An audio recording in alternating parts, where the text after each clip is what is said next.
The pain came 3 days early. Lyra Emberfell knew the moment fire ignited in her veins that she was going to die. Not from the heat itself, though it burned through her body like wildfire consuming dry timber. Not from the desperate ache building in places she had learned to ignore, to suppress, to pretend didn't exist. She was going to die because Omega Heat was supposed to wait. It was supposed to come after a mating, after a claiming, after an alpha placed his mark on Tenderskin and bound himself to her forever. That was the natural order. That was how the moon goddess designed their kind. But Lyra's heat didn't care about natural order. It arrived 3 days early on a morning when frost painted the windows of her small room white and her breath misted in the cold air. She had woken to cramping, so severe she couldn't stand, couldn't walk, couldn't do anything but curl into a ball and bite down on her blanket to muffle the sounds clawing their way up her throat. The scent poured off her in waves, sweet like honeysuckle, rich like cream, impossible to hide.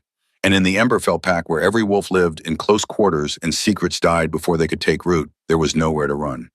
Lyra heard them coming. Heavy footsteps in the hallway outside her door. Raised voices, her mother's pleading tones high and desperate. Her father's silence, which somehow felt worse than shouting. Then Garrick's voice cutting through the chaos like a blade through silk. "Open the door." 3 words. That was all it took. Lyra pressed her face into the pillow and tried to remember how to breathe. Garrick Ashenlord had been courting her for 6 months. He was handsome, powerful, third in line to lead the Emberfell pack. Every unmated Omega in their territory would have killed for his attention. But he had chosen Lyra, or so she had thought. The door crashed open. Lyra didn't look up. She couldn't. Shame burned hotter than the heat in her blood, more painful than the cramping in her belly. 3 days early, Garrick's voice carried no warmth. No recognition that this was the woman he had kissed under the full moon just last week. The woman he had whispered promises to, the woman he had said he would claim when the time was right. The time was supposed to be right in 3 days. "I'm sorry." Lyra's voice came out broken, barely audible. "I don't know why." "Of course you don't." Garrick stepped closer. Lyra could smell him now, pine and smoke and winter air. The scent that had once made her feel safe now made her stomach turn. "Because you're broken, Lyra. Defective. What kind of Omega can't even manage a proper heat cycle?" The words landed like physical blows. Lyra forced herself to look up. Garrick stood in her doorway, tall and broad-shouldered, his dark hair pulled back from a face that might have been handsome, if not for the disgust twisting his features. Behind him, she could see others, pack members, friends, people she had known her entire life. They had all come to watch. "Please." The word tasted like ash in her mouth. "Just give me a few hours. I can get through this. I can..." "You can what?" Garrick crossed his arms over his chest. "Hide it, suppress it, pretend you're normal when you're clearly not." Behind him, someone laughed. The sound cut through Lyra like broken glass. "Get dressed," Garrick said. His voice had gone flat, empty. "You're coming with me." Lyra's hands shook as she pulled on clothes. Simple things, a worn dress, boots that had seen better days. Her fingers fumbled with laces and buttons while the heat built and built and built inside her, demanding attention she couldn't give. They walked her through the pack house in silence. No, not silence. Whispers followed her like shadows. Lyra kept her eyes on the floor, watching her feet move one in front of the other across wooden planks she had walked 1,000 times before. She knew every knot in this wood, every scratch, every stain. She had been happy here once. The main hall opened before them like a mouth. 200 wolves stood waiting, arranged in a perfect circle around the central fire pit. The heat from the flames made the air shimmer. Or maybe that was just Lyra's vision blurring. Pack Alpha Aldrich Emberfell sat in his carved wooden chair at the far end of the hall. Lyra's father stood to his left, face pale and drawn. Her mother wept openly, but no one moved to comfort her. "Lyra Emberfell," the Alpha's voice boomed through the space. Deep, authoritative, final. "Step forward." Lyra's legs barely held her weight. She stumbled forward, acutely aware of every eye tracking her movement. The Omega heat made her skin too tight, too hot. Her dress clung to her body, damp with sweat despite the winter cold. "You know why you're here?" Not a question, a statement. Lyra nodded. Speaking felt impossible. "Then you know what must be done." Alpha Aldrich leaned forward in his chair. "An Omega who cannot control her cycle is a danger to the pack, a distraction, a weakness we cannot afford." "She's cursed," someone muttered from the crowd. Others murmured agreement. "Broken," another voice added. "Barren," a third voice supplied. And this word hit harder than all the others combined, because Lyra knew in the deepest part of herself that it might be true. Heat 3 days early meant something was wrong. Fundamentally, irrevocably wrong. Garrick Ashenlord. The Alpha's attention shifted. "You have been courting this Omega. What say you?" Garrick stepped forward. He moved with the easy confidence of a wolf who had never known rejection, never experienced shame, never doubted his place in the world.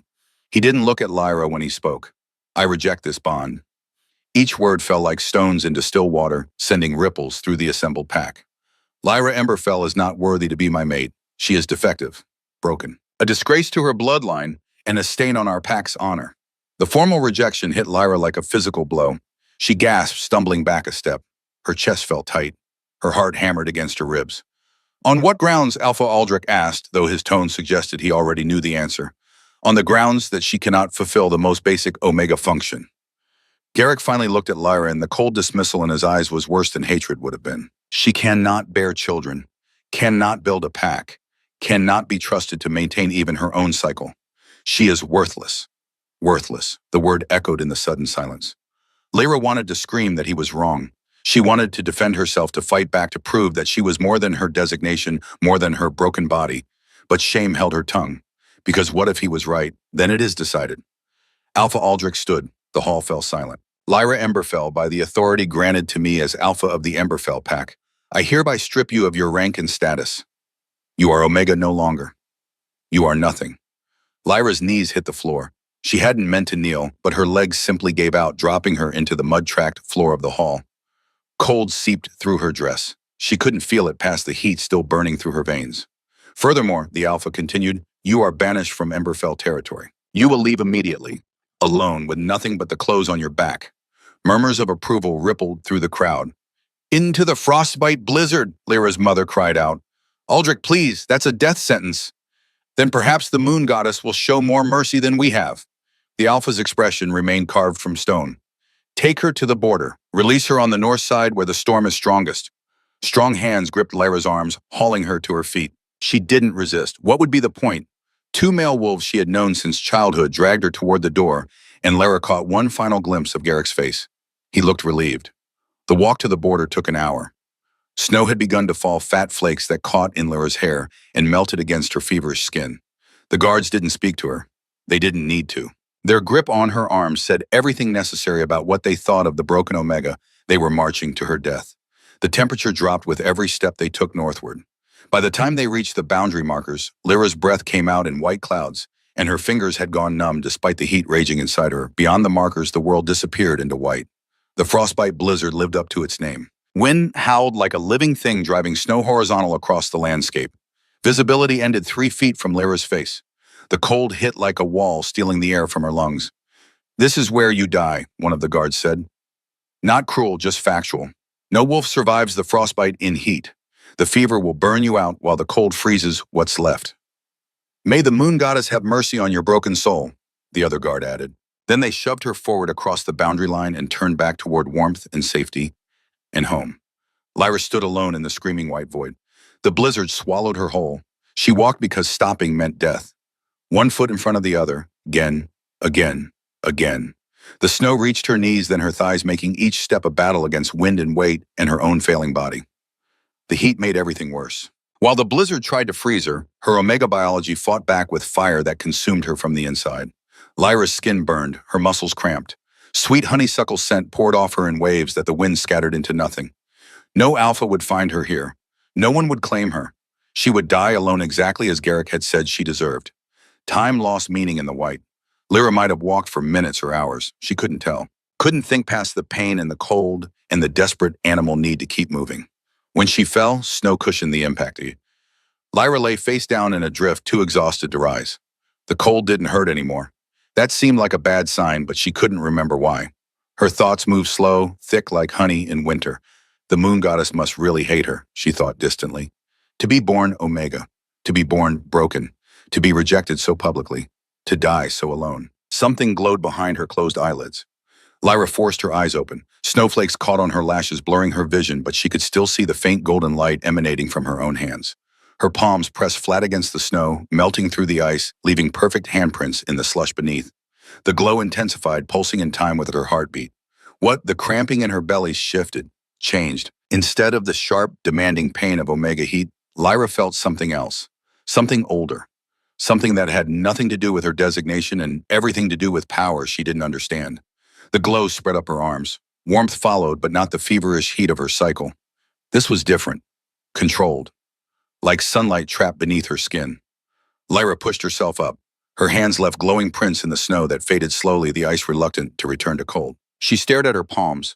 The light had dimmed but not disappeared entirely. A faint golden shimmer danced across her skin, beautiful and terrifying in equal measure. This wasn't normal. This wasn't Omega biology. This was something else entirely. A sharp crack split the air. Lyra's head snapped up. Through the driving snow, she could just make out a darker shape against the white, a cave entrance barely visible, hidden in the lee of a massive boulder. Shelter. She stumbled toward it, driven by instinct more than conscious thought. The cave mouth yawned before her like salvation, and Lyra fell into blessed darkness that offered protection from the killing wind. Inside, the blizzard's roar became a distant howl. Lyra collapsed against the cave wall, shaking from cold and heat and exhaustion. The glowing in her hands had faded to nothing, but she could still feel it lurking just beneath her skin, like a secret her body had been keeping. Her breathing echoed in the small space. She closed her eyes just for a moment, just to rest. The scent hit her first. Pine, clean and sharp, mixed with something darker, richer. Leather and smoke and rain-soaked earth. Alpha. 2 of them. Lyra's eyes flew open. She scrambled backward deeper into the cave until her shoulders hit solid rock. Her heart hammered against her ribs. Every instinct screamed at her to run, to hide, to make herself small and invisible. But she had nowhere left to run. As her eyes adjusted to the darkness, shapes resolved themselves from shadow. 2 massive forms lay sprawled across the cave floor, barely visible in the dim light filtering through the entrance. Men. No, not men. Alphas. Huge, even unconscious. One had dark hair that fell across a face too perfect to be real, if not for the vicious scar cutting from temple to jaw. The other looked identical, save for the absence of the scar and blood staining his shirt so dark it looked black in the shadows. They were dying. Lyra could smell death on them, sweet and cloying beneath the alpha musk. The one with the scar breathed shallow, each exhale rattling in his chest. The other didn't seem to be breathing at all. She should leave, should run back into the blizzard and take her chances with the cold. These were alphas, and she was a broken Omega in heat. The danger couldn't be more clear. But the golden glow was back, warming her palms, and Lyra found herself crawling forward instead of fleeing.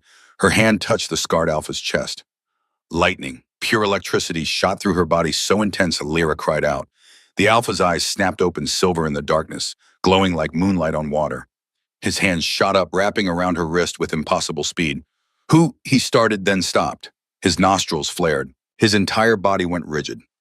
The other alpha moved. One moment unconscious, the next crouched in a fighting stance, despite the blood still seeping from multiple wounds. His eyes, identical silver, locked onto Lyra with an intensity that stole her breath. "Mate," he growled. The word hung in the air between them. No, that was impossible. Lyra was broken. Defective. No alpha wanted her, let alone 2. But the scarred alpha still held her wrist, and where his skin touched hers, golden light bloomed. Not from her alone.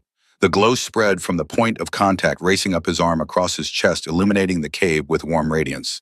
"Impossible," the scarred alpha breathed. His grip on her wrist gentled, but didn't release. "You're dying," Lyra said, finding her voice. "You're both dying. I can feel it." And she could. Through the strange connection where their skin met, Lyra felt his pain as clearly as her own. Broken ribs, internal bleeding, a puncture wound that had just missed his heart. His twin was even worse, teetering on the edge of death. The glow in her palms intensified. "Let me help you," Lyra whispered. The scarred alpha studied her face. Silver eyes searched hers, looking for deception, for threat, for any reason to refuse. Whatever he found there made him nod. Lyra placed both hands on his chest. The golden light exploded outward, so bright she had to close her eyes against the glare. Heat poured through her palms, but this wasn't the destructive fire of Omega heat. This was pure, clean energy that flowed from somewhere deep inside her, through her hands into the broken alpha beneath her touch. She felt his ribs knitting back together, felt torn muscle reweaving, felt the puncture wound in his chest closing the internal bleeding, stopping the poison in his system burning away to nothing. The scarred alpha gasped. His back arched off the cave floor. His hand tightened on her wrist, not in pain, but in shock. "Thorn," the other alpha rasped. "Brother, I'm fine." Thorn's voice came out stronger than it had any right to. "Let her heal you too, Caius." Lyra shifted to the second alpha without thinking. The moment her hands touched Caius's blood-soaked shirt, the same golden light erupted. The same impossible healing energy poured through her into him. This time she could feel more than just his wounds. Through the connection, Lyra sensed his presence. Not his thoughts exactly, but his essence. Ancient, powerful, lonely in ways that had nothing to do with being alone. And beneath all of that, a recognition that resonated in her very bones. Mate. Her Omega biology knew it, even if her mind refused to accept it. These alphas, these identical twins, were meant to be hers. The moon goddess had created them for each other, had woven their destinies together before any of them drew their first breath. The healing took minutes or hours. Lyra couldn't tell. All she knew was the golden light, the flow of energy, the feeling of broken things becoming whole beneath her touch. When the glow finally faded, Lyra swayed. Exhaustion crashed over her like a wave. She had poured everything into healing. These strangers had given them every scrap of energy she possessed. Strong arms caught her before she hit the ground. Easy, Thorn murmured. He cradled her against his chest and Lyra was too tired to protest. You saved us. Rest now. Who are you? Lyra managed to ask. Speaking felt like moving through honey. Why were you dying in a cave? The twins exchanged a look over her head. Some wordless communication passed between them too fast for Lyra to follow. My name is Thorn Shadowmere, the scarred alpha said quietly. This is my brother Caius. We rule the Shadowmere kingdom. Kings. She had healed alpha kings. Lyra's laugh came out more like a sob. Of course, the moon goddess would be this cruel. To let her heal the most powerful alphas in the realm, right before she died in a cave from exhaustion and heat and cold all mixed together. We were ambushed, Caius added, his voice a rougher version of his brother's. A rival pack. They left us for dead.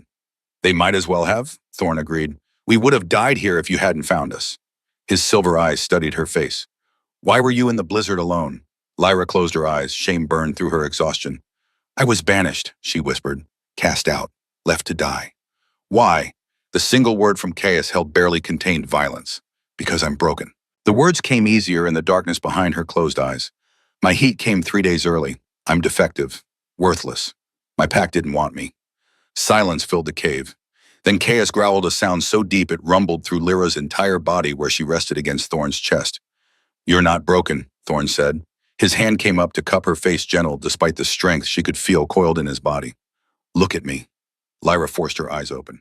Thorn's face filled her vision close enough that she could count. His eyelashes could see gold flecks in his silver eyes. You just healed wounds that should have killed us both, he said. Each word precise, deliberate, carrying weight. You pulled us back from death itself. That's not broken, little healer. That's power. Ancient power that has nothing to do with your designation.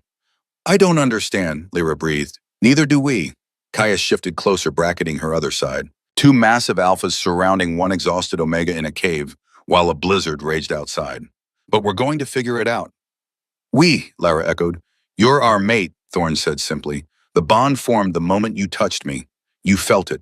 We all felt it. That's impossible, Lyra protested weakly. I'm broken. Defective. No alpha wants. We want you. Caius's hand joined his brother's, cupping the other side of her face. We've been alive for 500 years, little healer. We've waited that long for the moon goddess to send us our mate. Do you really think we'd let you go now that we found you?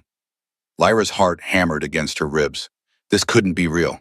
This had to be a fever dream, a hallucination brought on by heat and cold and exhaustion. But Thorn's hands felt solid and warm against her skin. Caius's scent wrapped around her like a blanket. The mate bond hummed between all 3 of them, growing stronger with every passing second. I don't even know you, Lyra said. Her voice came out small and certain. Then let us fix that. Thorn's thumb stroked across her cheekbone. Let us take you home. Let us prove that you're not broken, not defective, not any of the lies your pack told you. Let us show you what it means to be claimed by Alpha Kings. Caius added, his voice dropping into a register that made heat pool low in Lyra's belly. Not the destructive heat of her Omega cycle, but something warmer, safer, wanted. Lyra's eyes burned with tears she refused to shed. She had spent her entire life being told she wasn't enough. Too weak, too broken, too Omega to matter. But these alphas looked at her like she was precious, like she was powerful, like she was exactly what they had been searching for. The blizzard, Lyra managed. We're trapped here until... We'll wait it out, Thorn interrupted. We're not going anywhere. Not without you, Caius agreed. The cave fell quiet except for the distant howl of wind and the sound of 3 wolves breathing in sync.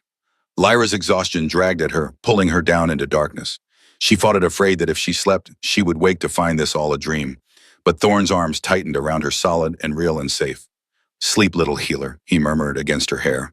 We'll keep watch. We'll keep you safe. And then when you wake, Caius added, his hand settling over hers, we'll begin teaching you what it truly means to be ours.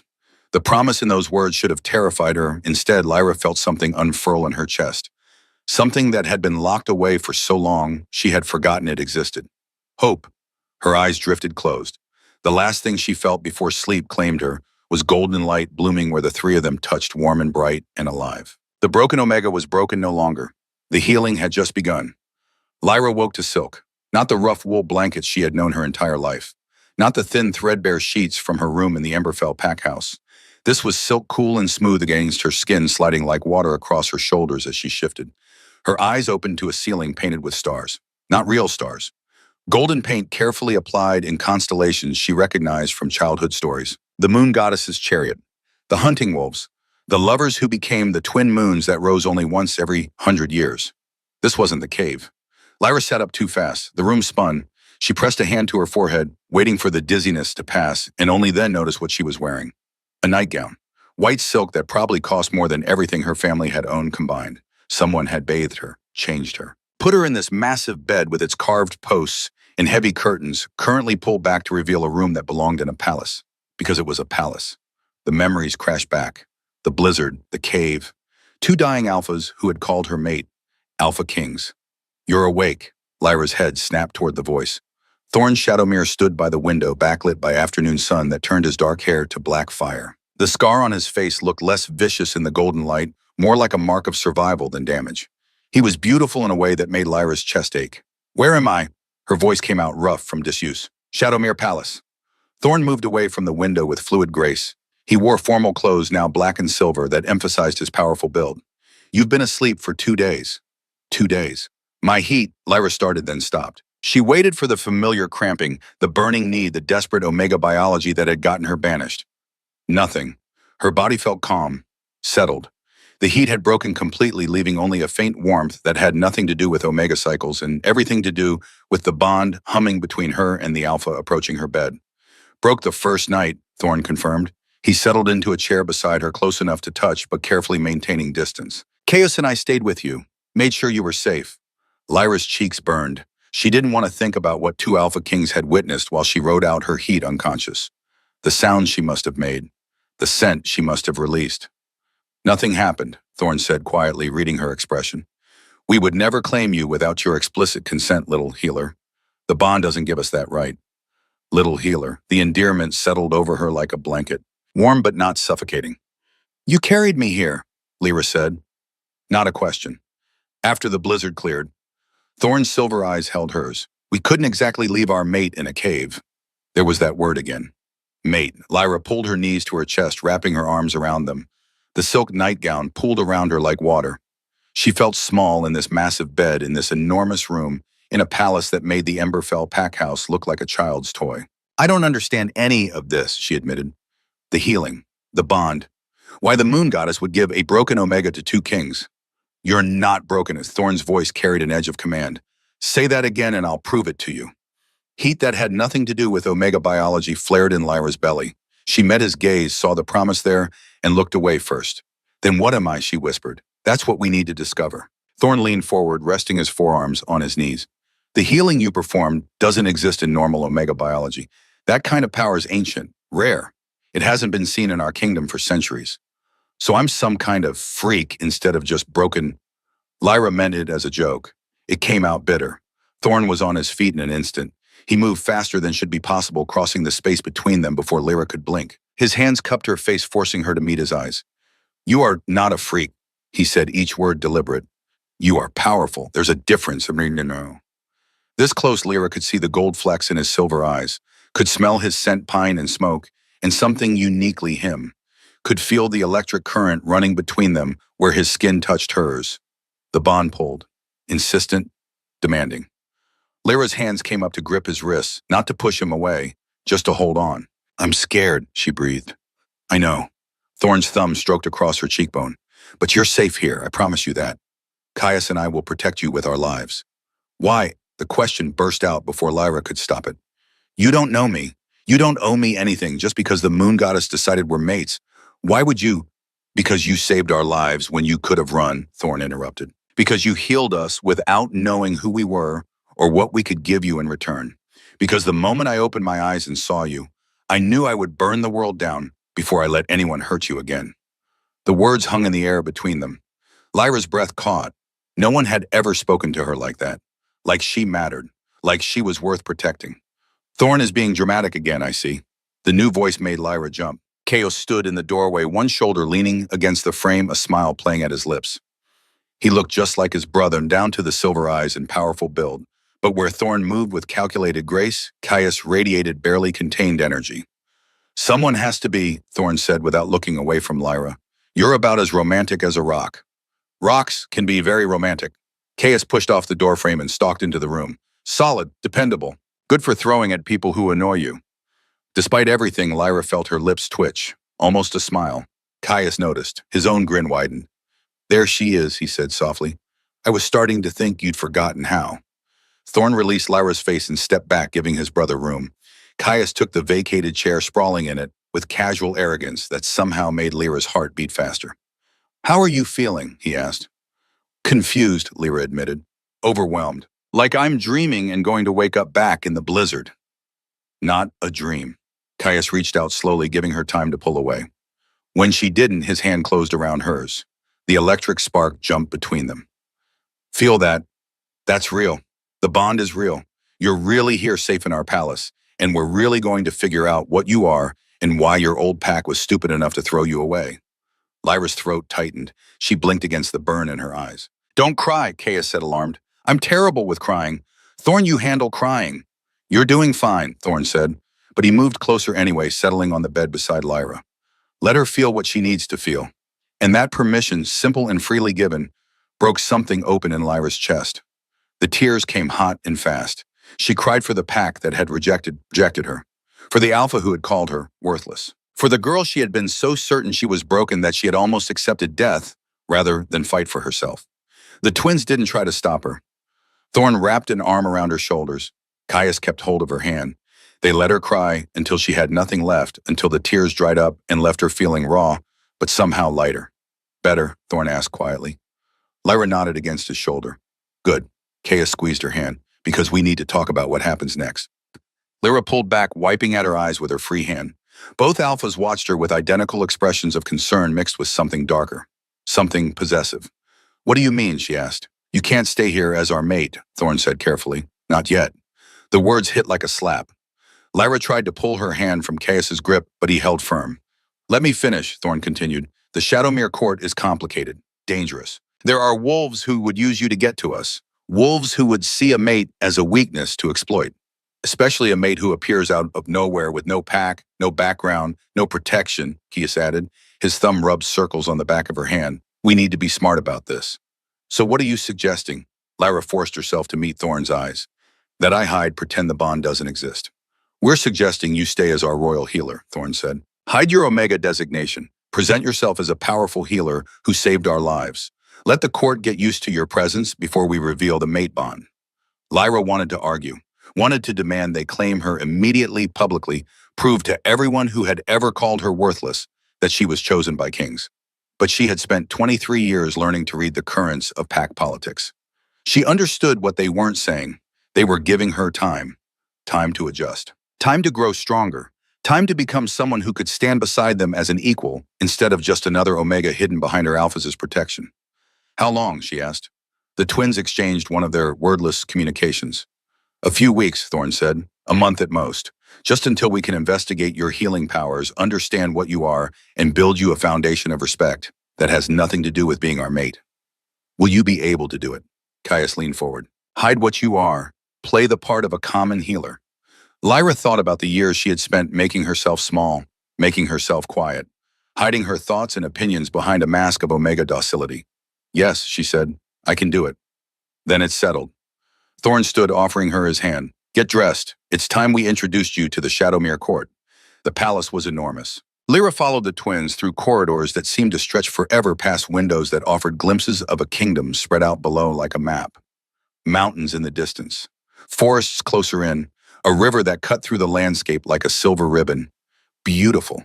All of it beautiful and overwhelming, and so far from the small pack territory she had known. Wolves stopped to stare as they passed. Some bowed to the kings, others whispered behind raised hands. All of them looked at Lyra with curiosity that made her skin prickle. She wore borrowed clothes, simple but well-made, a healer's tunic and pants that allowed freedom of movement. Her hair was braided back from her face. She looked nothing like the mud-covered Omega who had stumbled into a cave during a blizzard. Ignore them, Urin, Caius murmured, close enough that his breath stirred the hair at her temple. They're always like this with anything new. They can sense what I am, Lyra said quietly. Can't they, even if I hide it? Some might suspect, Thorn agreed. But without our confirmation, they won't be certain. Omega's scent can be suppressed with the right herbs. We'll have the palace healers prepare a tincture for you. Suppressing her scent, hiding her designation. It felt wrong, like denying a fundamental part of herself. But Lyra understood necessity, understood survival. The throne room doors opened before them like a mouth. The space beyond stole Lyra's breath. Massive didn't begin to cover it. The ceiling soared 3 stories high, supported by columns carved to look like ancient trees. Windows lined both sides, letting in light that painted everything gold. And at the far end, 2 thrones sat side by side on a raised dais. 50 wolves filled the room, maybe more. All of them turned to watch as the kings entered. Lyra's instinct screamed at her to drop her eyes, to make herself small, to disappear into the background where Omega's belonged. But Thorn's hands settled on the small of her back. Warm, grounding. Walk with us, he said softly. Head high. So Lyra lifted her chin and walked into the throne room, flanked by 2 alpha kings, and tried to pretend her heart wasn't trying to beat its way out of her chest. Court is in session, Caius announced, his voice carrying through the massive space. We have an introduction to make. The assembled wolves fell silent, every eye fixed on Lyra. This is Lyra Emberfell, Thorn continued. She saved our lives during the ambush on the northern border. Without her intervention, both Caius and I would have died. Murmurs rippled through the crowd. Lyra caught fragments. Emberfell never heard of it. How did a nobody save the kings? As of today, Lyra serves as royal healer, Caius said. She will have access to all areas of the palace. She will attend council meetings, and she answers directly to us. More murmurs, louder now, confused, suspicious. A woman stepped forward from the crowd, tall, elegant, with hair like spun gold and eyes the color of amber. She wore a dress that probably cost more than Lyra's entire former pack had earned in a year. Your Majesties, the woman said, her voice silk over steel. Forgive my confusion, but we already have a royal healer. Marcus Ashwood has served in that capacity for 200 years. And he will continue to serve, Thorn said smoothly. Lyra will work under his guidance, learn our methods, expand her considerable skills. The woman's amber eyes shifted to Lyra. The look held calculation. Assessment, dismissal. Of course, she said. Welcome to Shadowmere Healer Lyra. The words were polite. The tone made them an insult. Lyra met the woman's gaze and held it. Something her Omega biology screamed at her not to do. Something that marked her as either brave or stupid. Thank you, Lyra said. Her voice came out steadier than she felt. I look forward to serving the Shadowmere court. The woman's lips curved, not quite a smile. I'm certain you do, she said. The days that followed blurred together in a chaos of learning and healing, and trying not to let anyone see how desperately out of her depth Lyra felt. Marcus Ashwood, the elder alpha who served as royal healer, turned out to be nothing like she expected. Ancient beyond imagining, with white hair and eyes that had seen centuries, he welcomed Lyra with genuine warmth. The kings speak highly of your abilities, he said on her first day in the healing wing. Show me what you can do. Lyra worked. She healed warriors who came to the wing with training injuries. She learned the palace's extensive stores of herbs and medicines. She studied anatomy texts that made her previous education look like child's scribbles. And slowly, carefully, she let her power out. Not the full golden glow that had saved the kings. That would draw too much attention. But enough to speed healing, to ease pain, to prove she belonged in this role. Marcus watched everything with those ancient eyes. You're holding back, he said one afternoon 3 days into her tenure. Lyra's hands stilled over the warrior she was treating. A sprained ankle simple enough that she should have been able to heal it in minutes instead of the careful hours she was taking. I don't know what you mean, she said. Yes, you do. Marcus leaned against the wall, arms crossed. You have power, girl. Real power. The kind that doesn't come from study or practice. It's in your blood. Lyra's heart hammered. She forced herself to keep working, wrapping the warrior's ankle in careful bandages. I'm just a healer, she said. And I'm just an old wolf who's seen too much to be fooled. Marcus pushed off the wall. But I won't press. When you're ready to trust me, I'll be here. He left her alone with the sleeping warrior and thoughts that spun like a storm. The twins visited every day. Thorn came in the afternoons after his morning council meetings. He would find Lyra in the healing wing and convince her to take breaks she desperately needed. They walked in the palace gardens talking about everything and nothing. He taught her about Shadowmere politics, the noble families, the alliances that held the kingdom together, the enemies who waited for any sign of weakness. "You're smarter than you pretend to be," he said one day while they sat beside a fountain shaped like a leaping wolf. "I spent my whole life pretending to be less," Lyra admitted. "It was safer." "You don't have to be safe here." Thorne's hand found hers, their fingers lacing together. "You can be exactly who you are." But Lyra didn't know who that was anymore. The broken Omega from Emberfell felt like a stranger. The powerful healer the Shadowmere court was beginning to respect felt like a mask. Somewhere in between was the real her. The woman the twins saw when they looked at her with silver eyes full of promises she didn't know how to accept. Caius came at night. He would appear at her door after dinner, grinning like a wolf who had caught particularly interesting prey, and drag her to the training grounds. "You need to know how to defend yourself," he said the first night. "This court is full of predators, and I won't always be there to protect you." So Lyra learned to fight. She was terrible at first, small and weak compared to the warriors Caius usually sparred with. But she was fast and she learned quickly, and Caius had infinite patience when it came to teaching her.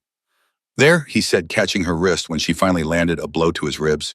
"Feel that? That's you fighting back. That's you refusing to be a victim." Sweat dripped down Lyra's back. Her muscles ached. She had never felt more alive. "Again," she demanded. Caius laughed delighted and came at her again. The touches built, small at first, hands brushing, shoulders bumping. Thorne steadying her when she stumbled on garden paths. Caius catching her when she lost her balance during training. Every contact sent electricity singing through Lyra's veins. Every spark made the bond stronger, more insistent, harder to ignore. She started dreaming about them. Both of them. Dreams that made her wake, gasping the silk sheets tangled around her legs, heat pooling low in her belly, that had nothing to do with Omega biology and everything to do with want. 2 weeks passed, then 3. Lyra fell into a rhythm, healing during the day, walking with Thorne in the afternoons, training with Caius at night, learning to navigate court politics, growing stronger, growing confident. The broken Omega from Emberfell disappeared. In her place stood someone new, someone powerful, someone who could look a room full of nobles in the eye and not flinch. But the mate bond pulled tighter every day. Lyra could feel both twins even when they weren't near. Could sense Thorne's calm focus during council meetings. Could feel Caius's wild energy when he trained with his warriors. They were in her head, in her heart, under her skin, and she was in theirs. Then Isolde Nightthorne arrived and everything changed. The woman from Lyra's first day in the throne room returned with an entourage that made the entire palace take notice. Servants scrambled, nobles whispered, even Marcus raised his eyebrows when the name reached the healing wing. "Isolde Nightthorne," he said. "This should be interesting." "Who is she?" Lyra asked, trying to keep her voice casual. "Highborn alpha female. Her family controls the Eastern Territories. Powerful, beautiful, ambitious." Marcus gave Lyra a look that made her distinctly uncomfortable. "And by ancient contract, she's intended to be the king's mate." The world tilted. "What?" Lyra breathed. "A marriage contract signed 100 years ago," Marcus explained.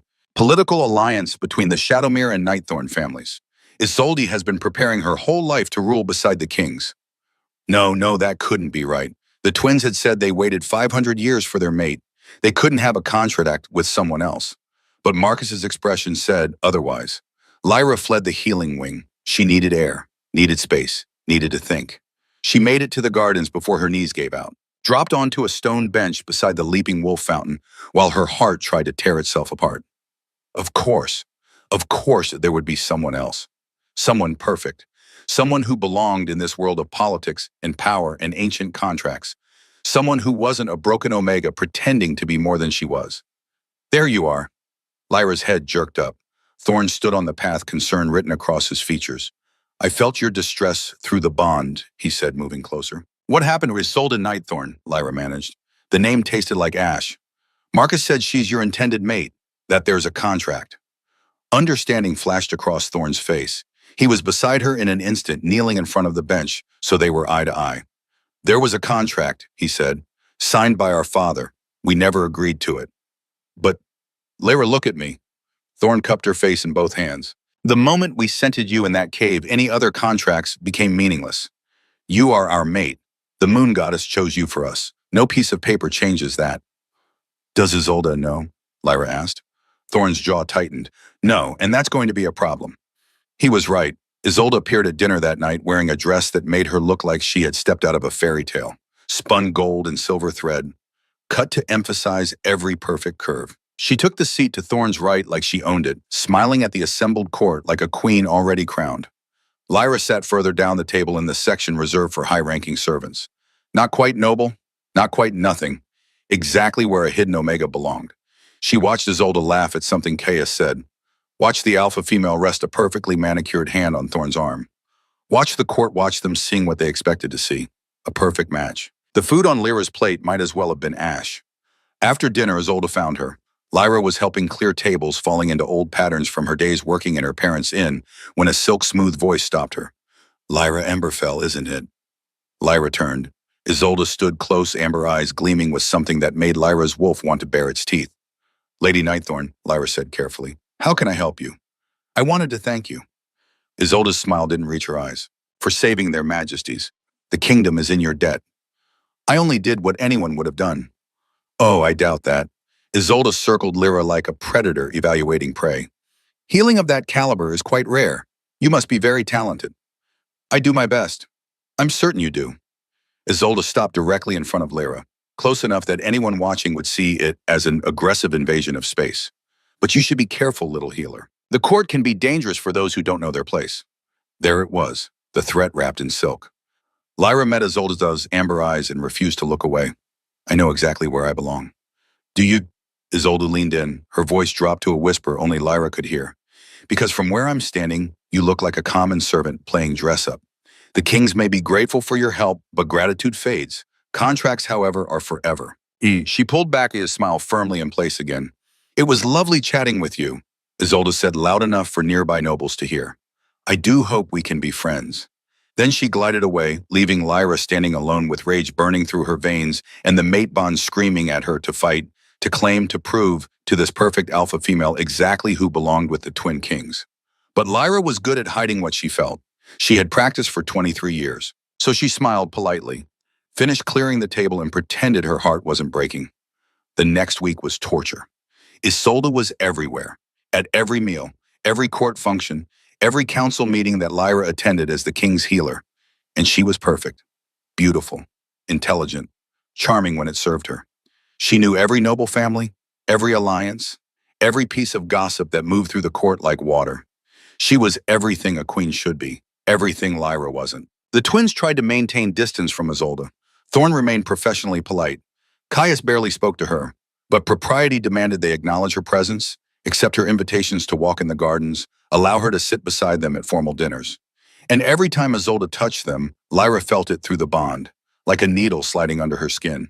She started avoiding the twins, started taking her meals alone, started staying in the healing wing long after Marcus had gone to bed treating imaginary patients, and organizing herb stores that didn't need organizing. Anything to avoid watching Isolde play the part Lyra should have been allowed to claim. Thorne found her in the healing wing one night, 3 days after Isolde's arrival. Lyra was grinding herbs she didn't need, hands moving on automatic while her mind spiraled. You're avoiding us, Thorne said without preamble. Lyra didn't look up. I'm working. You're hiding. Thorne crossed the room, his hand closed over hers, stilling the mortar and pestle. Talk to me. What do you want me to say? The words burst out before Lyra could stop them. That I'm jealous, that watching her touch you makes me want to shift and tear her throat out, that I hate being the secret while she gets to play queen. Yes. Thorne turned her to face him. Say all of it. Don't hide from me, Lyra. I can't compete with her. Lyra's voice broke. She's everything I'm not, everything you need. She's nothing. Thorne's hands framed her face. Do you understand me? Isolde Nightthorne is a political alliance our father tried to force. You are the mate the moon goddess chose. There is no competition. Then why? Because I won't insult you by claiming you before you're ready. Thorne's silver eyes blazed. When we make you our queen, it will be because you're strong enough to stand beside us. Not because you're desperate to prove something to a woman who doesn't matter. The words should have comforted her. Instead, they felt like a challenge. How much longer? Lyra asked. How long do I have to hide? Soon. Thorne's thumb stroked across her cheekbone. Marcus has been researching your healing abilities. We're close to understanding what you are. Once we know, once we can present you to the court as more than just a common healer, we'll claim you publicly, I promise. Lyra wanted to believe him, wanted to trust that this was temporary, but she had spent her whole life being told she wasn't enough. And Isolde made it so easy to believe it again. The confrontation came 4 days later. Lyra was in the gardens taking a rare moment of peace when Isolde appeared on the path ahead. No entourage this time. No witnesses. Just two females and the tension that crackled between them. We need to talk, Isolde said. I have nothing to say to you. Lyra turned to leave. They're mine. The words froze Lyra in place. Thorn and Caius belong to me, Isolde continued. They have for 100 years. That contract isn't just politics. It's a promise. Promises can be broken. Lyra forced herself to face Isolde, especially ones they never made. You think you're special because you saved their lives. Isolde laughed, sharp and cruel.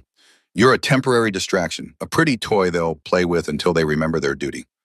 You don't know anything about what we have. I know you're Omega. Isolde's amber eyes gleamed with triumph. Don't look so shocked. I can smell it on you even through whatever suppressants you're using. You're hiding what you are because you know you're not good enough. Lyra's hands clenched into fists. Her wolf rose close to the surface, snarling. The kings have a choice, she said through gritted teeth, and they didn't choose you. They haven't chosen you either. Isolde moved closer. Or you'd be wearing their marks. You'd be sitting at their right hand. You'd be queen instead of playing healer and pretending you belong.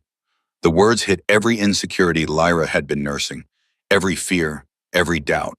Stay away from them, Lyra heard herself say. They're mine. Prove it. Isolde's smile turned vicious. Claim them. Make it official. Show the court exactly what you are unless you're too scared. I'm not, you are. Isolde leaned in close. You're terrified they'll realize you're exactly what your old pack said you were. Broken, worthless, not enough. Lyra's control snapped. Golden light exploded from her hands. Pure power uncontrolled, blasting outward in a wave that sent Isolde stumbling backward. The alpha female's eyes went wide with shock and fear. I am enough, Lyra said. Her voice came out strange, deeper, resonant with power she didn't fully understand. And when I'm ready, I will prove it to everyone, including you. She turned and walked away before Isolde could respond, before she could see what she had revealed, before the shaking in her hands became visible. She made it to her room before she collapsed. The twins found her there an hour later, curled on her bed, trembling with reaction and fear, and the knowledge that she had just shown Isolde exactly what she was hiding. Thorn gathered her into his arms without a word. Caius locked the door and settled on her other side. I know what happened, Thorn said quietly. Half the palace felt that power surge.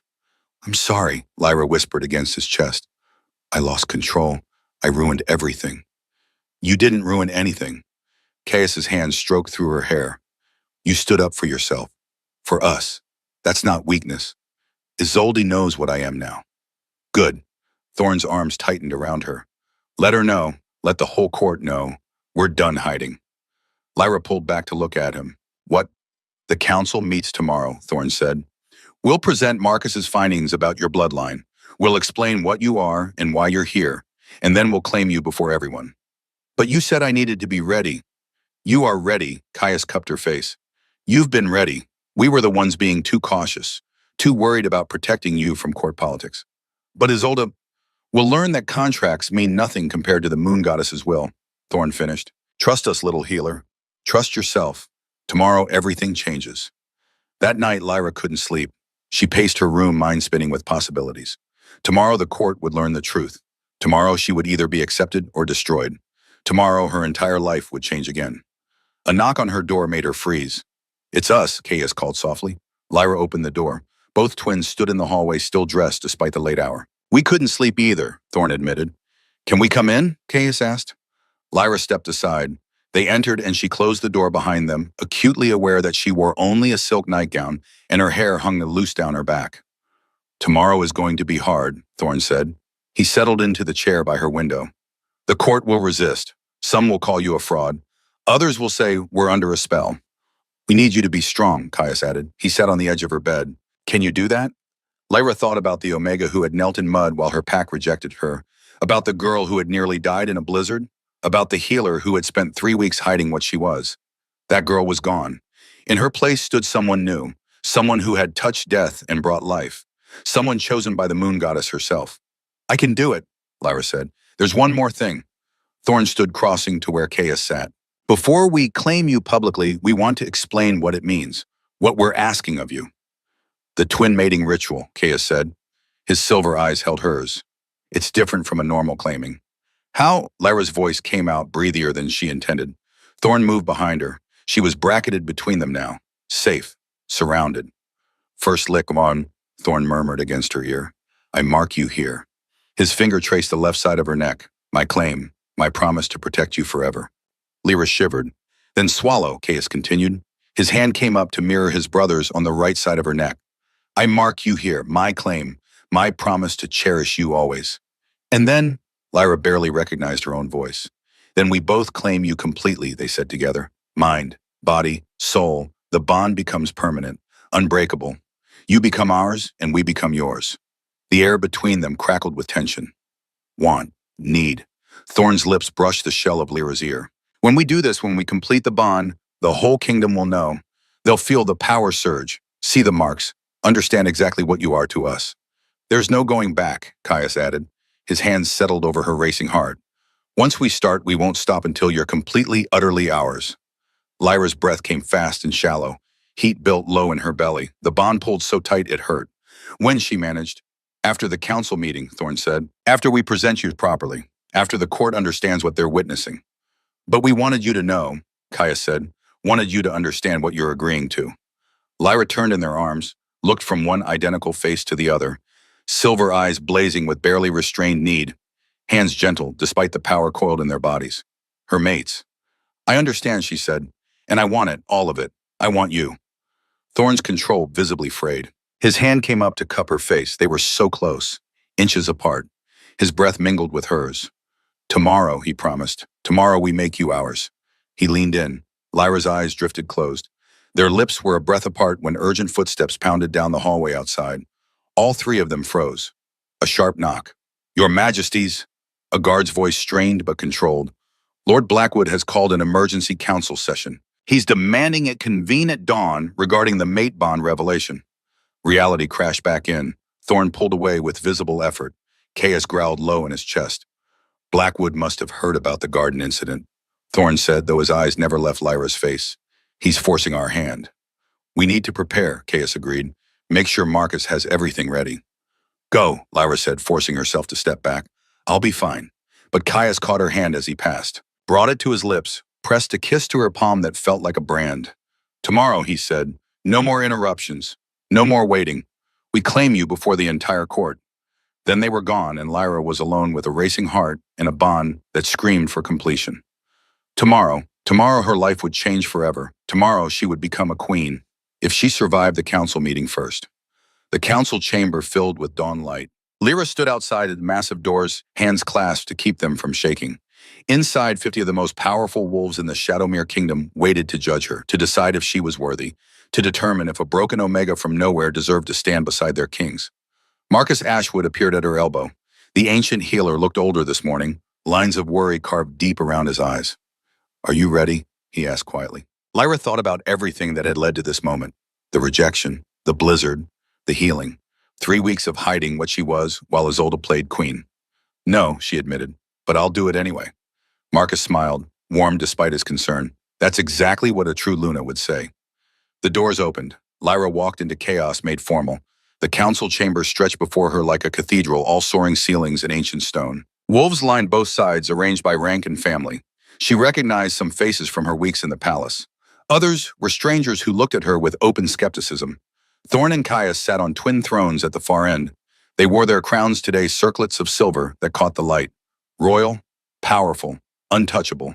But their eyes found hers across the distance, and the mate bond pulled tight between them. Not untouchable, hers. Isolde Nightthorn stood to Thorn's right, wearing a dress that cost more than most wolves earned in a year. She smiled when Lyra entered, sharp, knowing, like a cat that had already caught the mouse. Lyra lifted her chin and walked forward, head high, just like Thorn had taught her that first day. The council will come to order, Thorn's voice rang through the chamber, deep, authoritative, final.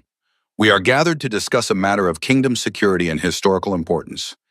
Murmurs rippled through the assembled wolves.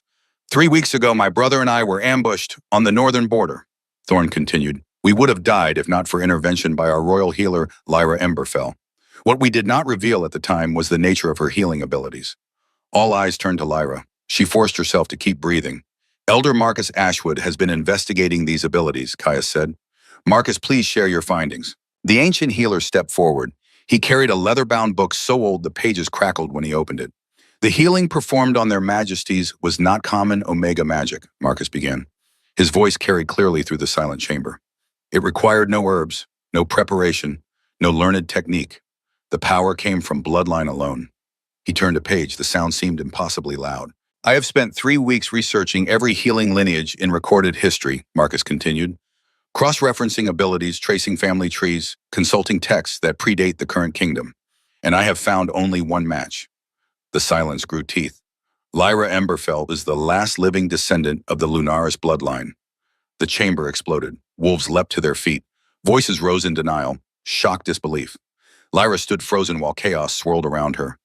Lunaris, the first children of the moon goddess, the original wolves who had walked the earth when magic still ran wild.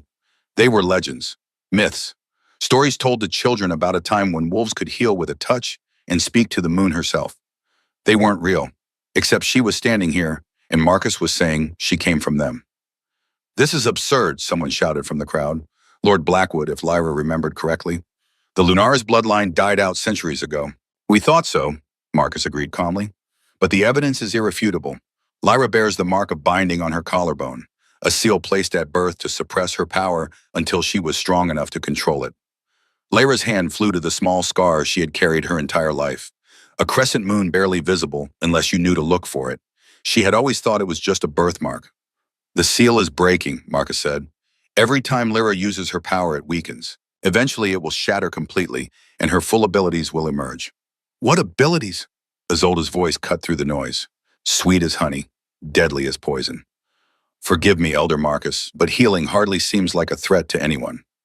The Lunaris bloodline could do far more than heal, Marcus said. He turned another page in his ancient book. They could see the future, command the elements, shift into forms that made normal wolves look like children's toys. And according to prophecy, the last Lunaris would either unite the fractured kingdoms or destroy them all. The temperature in the room seemed to drop 10 degrees. Prophecy. Thorn leaned forward on his throne. You didn't mention a prophecy. Because I only found it last night, Marcus admitted, buried in texts so old I needed permission from the royal archives just to access them. He read from the book. When the last Lunaris rises marked by twin bonds of silver and gold, she shall gather the scattered kingdoms beneath one crown or see them burn in the fires of her awakening. Every wolf in the chamber turned to look at Lyra. She felt their stares like physical weight, fear, awe, suspicion, all of it pressing down until she could barely breathe. Twin bonds, someone whispered. The kings are honored to claim Lyra as our mate.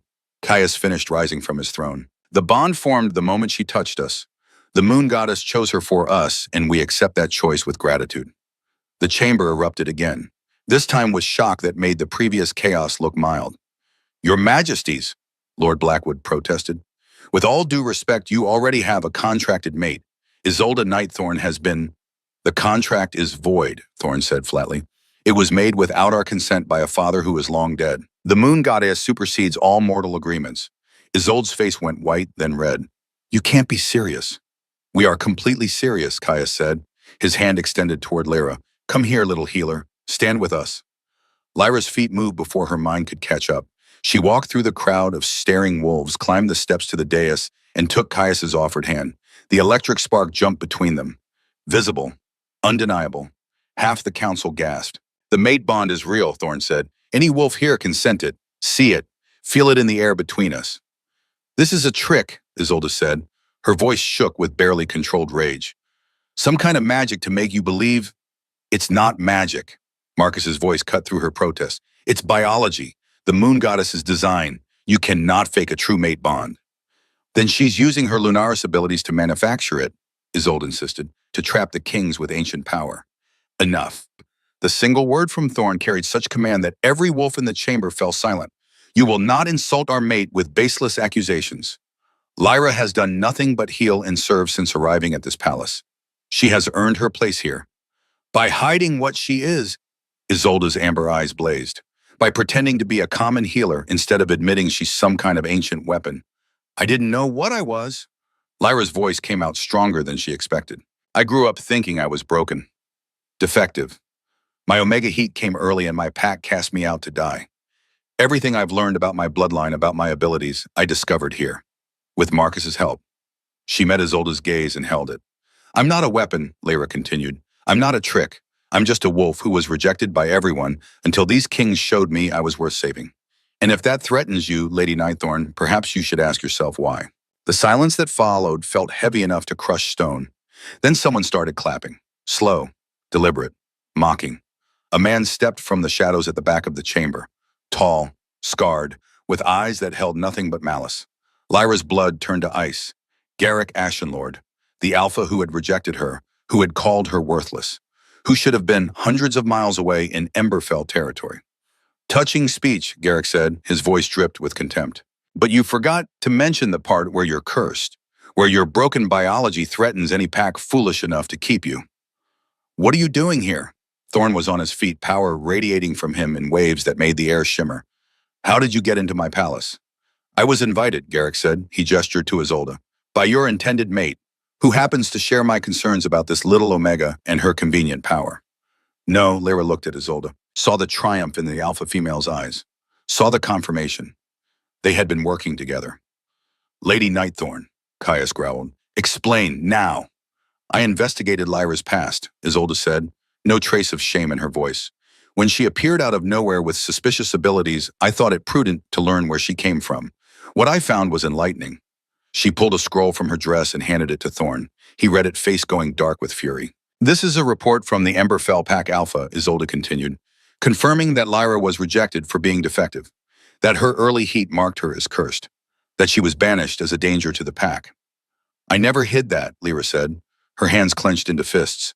I told you I was rejected, cast out. You didn't mention that your former pack believes you're cursed by dark magic, Isolde countered, or that Alpha Aldrich warns that any pack harboring you will face the same curse. Oh, lies. All lies wrapped in just enough truth to sound believable. The Emberfell Alpha is a fool, Thorn said coldly, who mistakes power for curse because he's too weak to recognize the difference. Or he's trying to protect other packs from making his mistake, Garrick said. He moved closer to the dais and Lyra's wolf snarled a warning. I tried to claim her.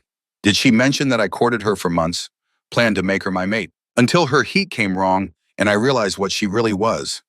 A liar, Lyra breathed. You rejected me publicly, called me worthless. To save the pack, Garrick said smoothly, an Omega who can't control her own cycle is dangerous. Add ancient power to that instability, and you have a recipe for disaster. He turned to address the council directly. I came here to warn you, Garrick said. Lyra Emberfell, or whatever she's calling herself now, is not a blessing from the moon goddess. She's a threat. The prophecy Marcus read speaks of destruction as much as unity. Do you really want to risk your kingdom on the broken Omega? Murmurs of agreement rippled through some of the assembled wolves. Lyra felt the moment shift, felt support that had been tentative harden into suspicion. These nobles didn't know her, didn't trust her. And Garrick's words fed every fear they had been too polite to voice. The solution is simple, Isolde said. Her voice rang with false concern. Return Lyra to her original pack. Let the Emberfell wolves deal with their own curse. The kings can honor their true contract, and the kingdom remains safe. No. Caius's hand found Lyra's, squeezed tight enough to hurt. She's ours. We're not giving her up. Even if keeping her destroys your kingdom, Isolde pressed, even if the prophecy comes true and she burns everything you've built. The prophecy says she could unite or destroy, Thorn said. We choose to believe in unity. Then you're fools, Garrick said, and your kingdom will pay the price. He moved fast, faster than any normal alpha should be able to move. One moment standing in the center of the chamber, the next lunging toward the dais with claws extended, toward Lyra. Thorn and Caius reacted instantly, shifting into attack positions, but Garrick wasn't alone. Wolves poured from the shadows at the back of the chamber, 20, 30, all bearing the mark of the Bloodfang Kingdom on their armor. An invasion. Isolde had brought an army into the heart of Shadowmere Palace. The council chamber descended into chaos. Shadowmere warriors shifted, claws and teeth emerging. The Bloodfang soldiers met them with weapons drawn. Blood splattered across ancient stone. And in the middle of it all, Garrick grabbed Lyra's arm. His claws dug into her skin. Drew blood. The pain was sharp and immediate, but worse was the feeling of wrongness that flooded through her at his touch. Not mate. Never mate, just violation. Got you, Garrick snarled. Finally. He yanked her off the dais. Lyra stumbled, fell, hit the ground hard enough to drive the air from her lungs. Garrick dragged her toward the chamber doors while battle raged around them. Thorn and Caius roared, twin sounds of fury that shook the walls. They tried to reach her, but Bloodfang's soldiers blocked their path. Too many, too coordinated. This had been planned, carefully, precisely. Should have stayed in the blizzard, Garrick hissed in Lyra's ear. Should have died like you were supposed to. He hauled her through the doors. More Bloodfang soldiers waited outside. They surrounded Garrick and his prize, forming a protective circle as they moved through the palace corridors. Lyra struggled, clawed at Garrick's arm, tried to channel the golden healing light into something that could burn instead of mend. Nothing happened. The seal on her collarbone burned. Hot. Painful, keeping her power locked away when she needed it most. They reached the palace courtyard. Horses waited, not wolves. Garrick threw Lyra over a saddle like a sack of grain and mounted behind her. To Bloodfang territory, he commanded. Fast. The horses leapt forward. Lyra caught one last glimpse of the palace behind them. Saw Thorn and Caius burst into the courtyard covered in blood that wasn't theirs, eyes blazing silver with rage. Saw them start to follow. Then Isolde stepped into their path, flanked by a dozen of her personal guards, and Lyra lost sight of them as the horses galloped through the palace gates. The ride lasted hours, or maybe minutes. Time lost meaning in a blur of pain and fear, and the desperate pull of the mate bond stretching thinner with every mile. They stopped at a ruin, ancient walls jutting from the earth like broken teeth, the remains of some long-dead kingdom now serving as a meeting place for traitors. Garrick dragged Lyra from the horse and threw her to the ground. She landed in dirt that smelled of decay and old blood. Chain her, Garrick ordered. Soldiers moved to obey. Heavy iron shackles closed around Lyra's wrists, around her ankles. They chained her to a pillar in what had once been a throne room, now open to the sky. Isolde arrived an hour later looking far too pleased with herself. That went better than expected, she said, dismounting with practiced grace. The Shadowmere court is in chaos. The twins are trapped dealing with cleanup, and we have the little Luna all to ourselves. Not for long, Garrick said. He crouched in front of Lyra. The twins will come for her. Of course they will. Isolde's smile turned vicious. That's the point. We'll break her seal, take her power, and when her mates arrive to rescue her, they'll find a weapon pointed at their hearts. You can't break the seal, Lyra said. Her voice came out rough but steady. It's tied to my bloodline, only I can release it. We'll see about that. Garrick pulled a knife from his belt. The blade gleamed silver in the fading light. Pain has a way of breaking even the strongest seals. He pressed the blade to Lyra's collarbone, right over the crescent moon scar. The metal burned like ice against her skin. Tell me how to break it, Garrick demanded, or I start cutting. Lyra met his eyes, saw the desperation there, the fear poorly hidden beneath anger. You're terrified, she realized, of the prophecy, of what I might become. Damn right I'm terrified, Garrick snarled. An Omega with the power to unite or destroy kingdoms, that kind of power in the hands of someone unstable, is everyone's nightmare. I'm not unstable. You went into heat 3 days early, Garrick said. That's the definition of unstable. Add Lunara's power to that chaos and you become a bomb waiting to explode. He pressed the blade harder. Blood welled around the silver metal. Lyra bit back a scream. Tell me how to break the seal, Garrick repeated. No. The blade cut deeper. Pain exploded through Lyra's shoulder. She felt the seal crack, felt power trying to leak through the fractures. But not enough, not nearly enough. Garrick cursed and pulled the blade back. We'll try a different approach. He nodded to Isolde. The alpha female produced a vial of liquid so dark it looked black. Bloodfang poison, Isolde said pleasantly. Developed specifically to break magical seals. It won't kill you, just hurt. A lot. She uncorked the vial and poured it over Lyra's collarbone. Where the poison touched broken skin, it burned like acid. Lyra screamed. The sound tore from her throat involuntarily. Pain beyond anything she had ever experienced consumed her. Ate through her. The seal cracked further. Power poured out in uncontrolled bursts. Golden light exploded outward. The chains holding Lyra rattled. The ancient walls groaned. More, Garrick demanded. Keep going until the seal shatters completely. Isolde poured more poison. Lyra screamed again and again and again. Through the agony, through the burning, she felt the mate bond. Thorn and Caius, somewhere in the distance, feeling her pain, racing toward her with every ounce of speed they possessed. Hold on, Thorn's voice echoed in her mind through the bond. We're coming. But they were too far away. Miles and miles of territory between them. Lyra would break before they arrived. The seal cracked, splintered.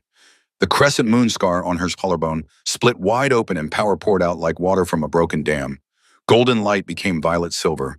Pure Lunaris magic, ancient and wild, flooding through Lyra's body with force that made her bones ache. Yes, Garrick breathed. Finally. He reached for the power, tried to grab it, control it, make it his. The magic burned him. Literally. His hand came away, smoking skin blackened where it had touched the light. It won't let me take it, he snarled. The power is bound to her bloodline. Then we kill her, Isolde said coldly. Take whatever power we can from her corpse and hope it's enough. Garrick raised the silver blade. Lyra saw her death reflected in its surface. She wasn't ready to die, not like this, not chained and helpless while the wolves who loved her raced desperately to reach her in time. The violet silver light intensified. Lyra felt something shift inside her. The seal was broken completely now, nothing holding back the full force of her Lunaris heritage. Ancient power recognized ancient blood. Lyra's eyes snapped open, no longer brown, glowing violet silver bright enough to hurt. I am not yours to break, she said. Her voice came out layered, multiple tones, human and wolf, and something far older. I never was. The chain shattered. Iron exploded outward in fragments that embedded themselves in the walls. Lyra stood, power crackling around her like lightning, and for the first time in her life she felt whole.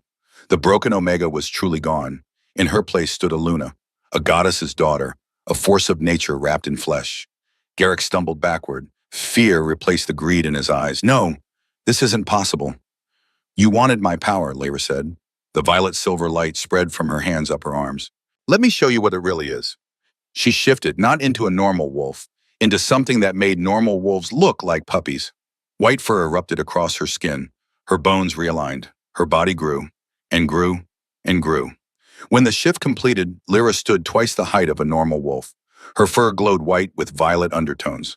Her eyes blazed silver bright enough to read by. Power radiated from her in waves that made the air shimmer. The Luna form, the shape of the first wolves. The goddess's chosen children made flesh and fury. Garrick tried to run. Lyra was faster. She moved like lightning, crossing the distance between them in a heartbeat. One massive paw caught him mid-flight, slamming him to the ground hard enough to crack stone. Please, Garrick gasped. Blood ran from his mouth. I was just trying to protect my pack. By torturing me, Lyra's voice came out as a rumble that shook the ruins. By trying to steal what was never yours. I'm sorry, Garrick wheezed. I was wrong, I see that now. You were wrong when you called me worthless, Lyra said. When you rejected me publicly. When you left me to die in a blizzard. You don't get to be sorry now. She raised her paw, claws extended each one the length of a dagger. Garrick screamed. The sound cut off abruptly as Lyra struck. Quick, clean. Merciful despite everything. She turned to face Isolde. The alpha female head backed against the wall, amber eyes wide with shock and fear. You wanted to be queen, Lyra said. Wanted the power that came with standing beside the Shadowmere kings. I was promised, Isolde whispered. The contract means nothing, Lyra finished. You were never their mate, never chosen by the moon goddess. Just a political arrangement made by wolves too concerned with power to consider destiny. Isolde straightened her spine. Some of her composure returned. So what now? You kill me too. Prove you're just as dangerous as everyone feared. Lyra considered.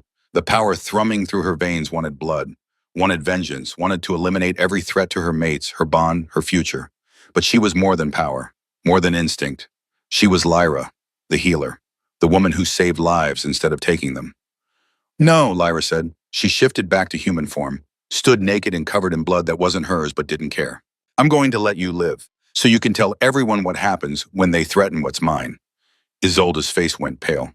Run, Lyra said, one word, layered with command that made Isolde's wolf whimper in submission. Run to whatever kingdom will have you, and know that if you ever threaten my mates again, I won't be this merciful.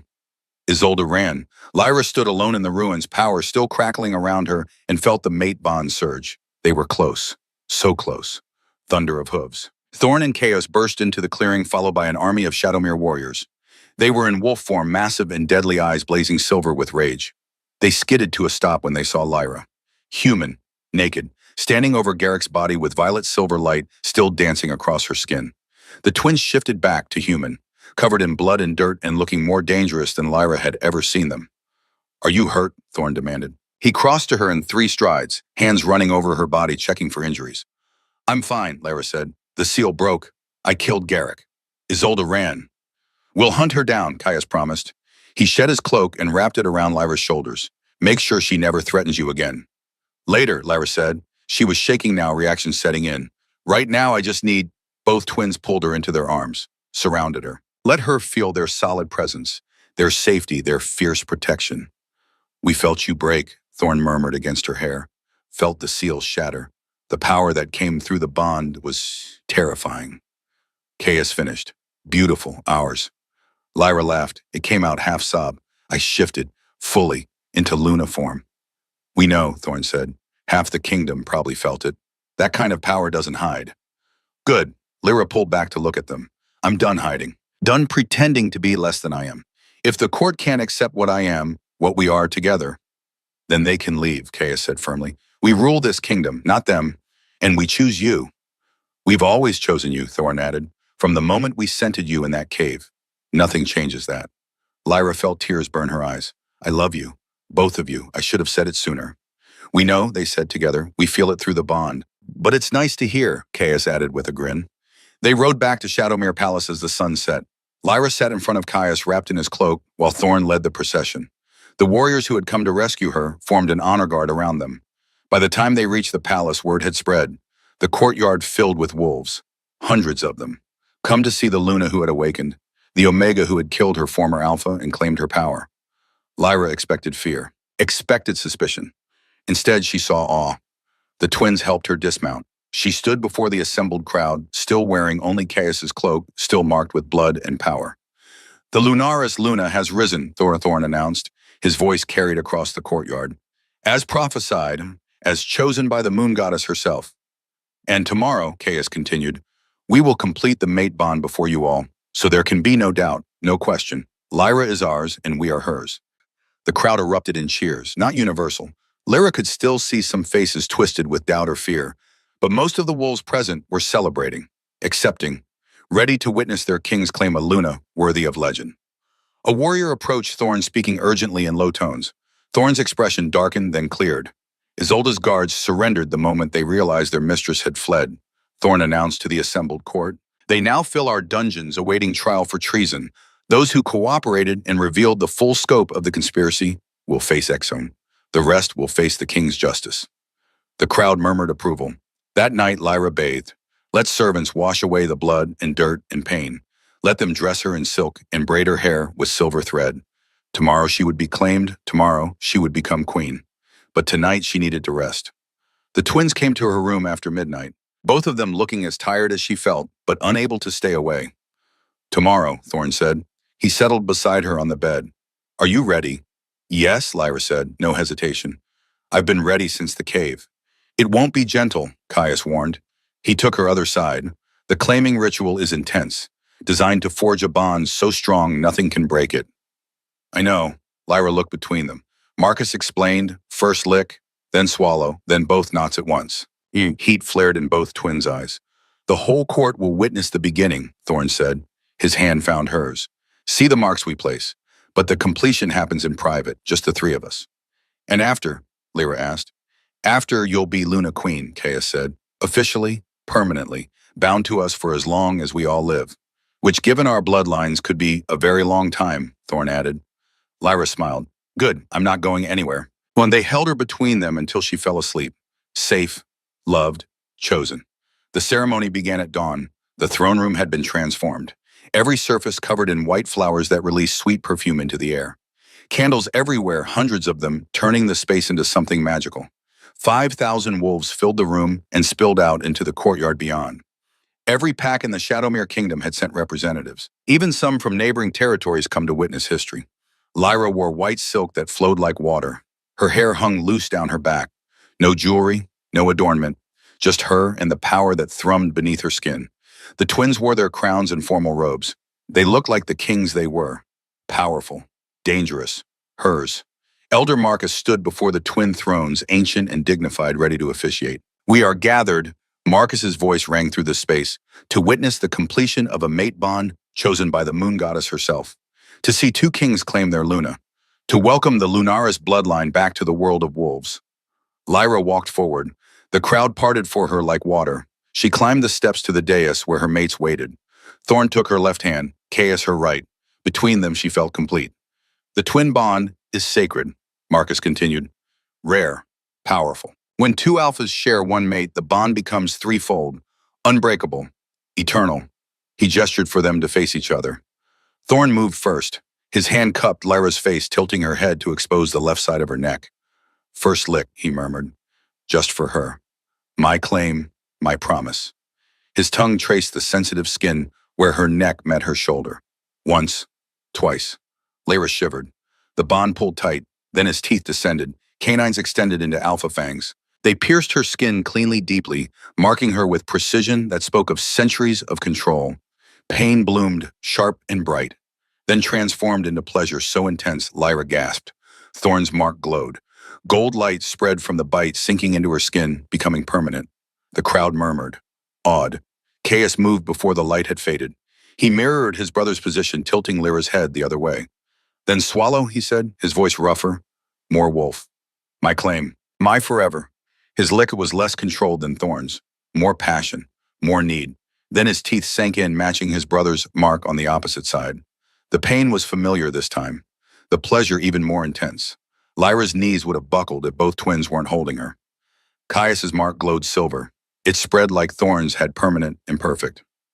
Now Lyra bore twin marks, gold on the left, silver on the right, glowing bright enough that everyone in the throne room could see them. The marks are placed, Marcus announced. The public claiming is complete. The final bonding will occur in private, as is tradition. But Lyra could barely hear him over the roaring in her ears. The bond was pulling, demanding. Both twins' eyes had gone full silver, their wolves barely restrained. They needed to finish this. Now Thorn swept Lyra into his arms. Caius cleared a path through the crowd. They moved through the palace like lightning, barely keeping their forms driven by instinct older than thought. They reached the royal chambers. The door slammed shut behind them. Now, Caius growled. Finally.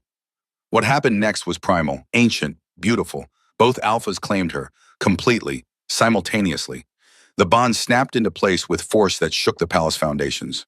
Golden and silver light exploded outward. Every wolf in the kingdom felt it. The completion of a mate bond so powerful it rewrote the very fabric of their world. Lyra screamed, not in pain, in ecstasy, in completion, in finally being whole. The bond settled, the light faded. The three of them collapsed together, tangled and gasping, and completely, utterly claimed. Ours, Thorn breathed. Forever, Caius agreed. Yours, Lyra said, and you're mine. 6 months passed like a dream. Lyra stood in the throne room, hand resting on her swollen belly, watching young Omegas practice healing magic. She had started an academy, a place where wolves with power could learn to use it safely. No more sealing, no more hiding. The Omega Liberation Act had passed unanimously. No Omega could be rejected without cause. No pack could exile their members for designation alone. The Emberfell pack had sent ambassadors begging forgiveness. Lyra had refused to see them. Some wounds didn't need to heal. Isolde Nightthorn had disappeared completely. Rumors said she fled to the Eastern Kingdoms. Lyra didn't care enough to investigate. The twins appeared on either side of her. They did that now, moving as one, two bodies sharing a single purpose, protecting their pregnant mate. How are you feeling? Thorn asked. His hand joined hers on her belly. Like I'm carrying two alpha wolves who won't stop moving, Lyra admitted. They're strong, Caius said. His hands settled beside his brother's. Like their mother. Lyra smiled. She could feel the babies inside her. Twin boys, already showing signs of the power they would inherit. Lunaris blood, Shadowmere strength, born to a Luna Queen and her Alpha Kings, the future of a united kingdom. Do you ever regret it? Lyra asked quietly. Choosing me instead of someone who fit into this world more easily. Both twins looked at her like she had lost her mind. You created a healing academy, Thorn said. Reformed Omega rights across the entire kingdom. United 3 neighboring territories under our rule. In 6 months, you've accomplished what we couldn't in 500 years. And you did it while pregnant with our heirs, Caius added, while learning to control Lunaris powers that would terrify most wolves, while becoming the queen this kingdom needed. They called you broken, Thorn said. He turned her to face him. Cursed, worthless. And you became our salvation, Caius finished. Lyra felt tears prick her eyes. Happy tears, grateful tears. She had come so far from the Omega kneeling in mud while her pack rejected her. From the girl who had nearly died in a blizzard. From the healer hiding what she was. Now she was Luna Queen, mother-to-be, the most powerful wolf in the kingdom. And she was exactly where she belonged. The babies kicked. Both twins felt it through their hands on her belly. They grinned identical grins that made Lyra's heart swell. Soon, Thorn said. Very soon, Caius agreed. And then our family is complete, Lyra said. She looked out over the throne room. At the young Omegas learning they didn't have to hide. At the court that had come to respect their Luna Queen. At the kingdom, spreading beyond the palace walls, united and strong and just. This was her legacy. Not the power, not the prophecy, but the lives she had changed, the wolves she had freed. The future she was building for her sons. They had called her cursed, She became their salvation, and she would spend the rest of her very long life proving that broken things, when given the chance, could become unbreakable.